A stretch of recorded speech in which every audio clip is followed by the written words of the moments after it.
Bonjour, je suis Lise Elsie Hakizimana. J'ai un petit garçon qui a 6 ans et qui souffre d'une maladie très rare qu'on appelle syndrome Nemo. Au début, c'était un peu compliqué parce qu'il tombait tout le temps malade, en petite section, moyenne section. Et en moyenne section, ça a commencé à s'améliorer. Par contre, il n'avait pas encore sa prothèse et les enfants se moquaient parfois de lui en disant qu'il avait des dents de vampire.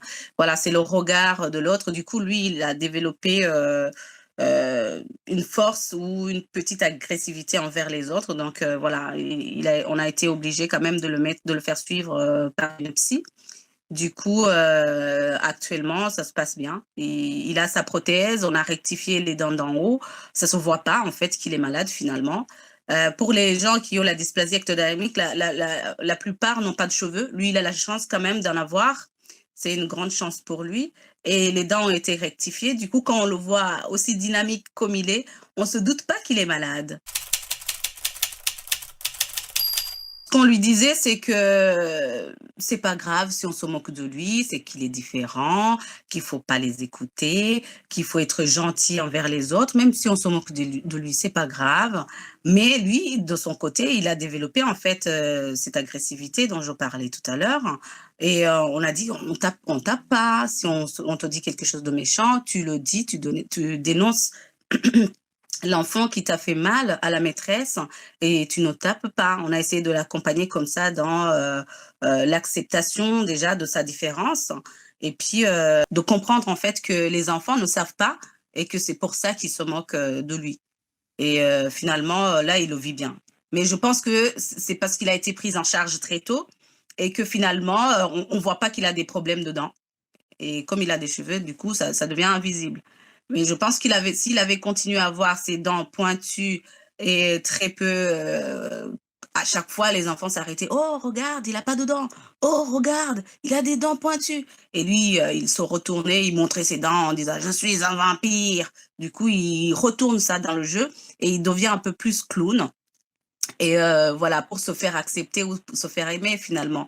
Et voilà, il a gardé ce truc-là de faire rire les autres.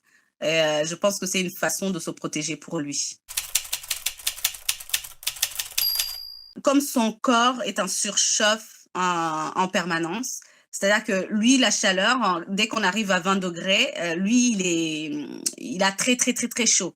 Donc, on appréhendait au début, on se disait, est-ce qu'on le met dans les activités? Est-ce qu'on peut l'inscrire pour faire du sport comme tous les autres, pour qu'il s'épanouisse, parce qu'il a beaucoup d'énergie quand même.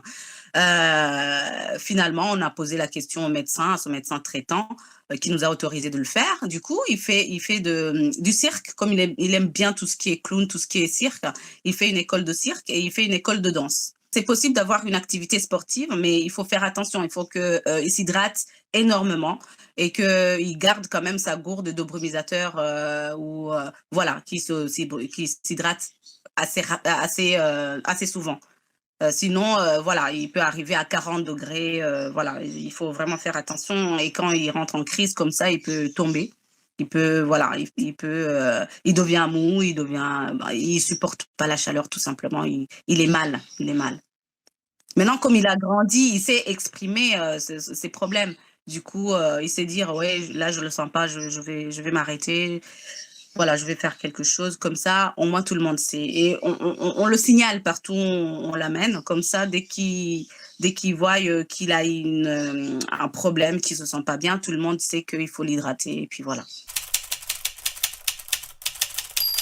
On a fait tout ce qui est, prise en charge, PAI parce que comme il mange pas bien, il mange pas à la cantine. Du coup, on doit lui préparer à manger, il doit y aller avec un panier repas. Donc, il fallait faire un PAI par rapport à l'alimentation.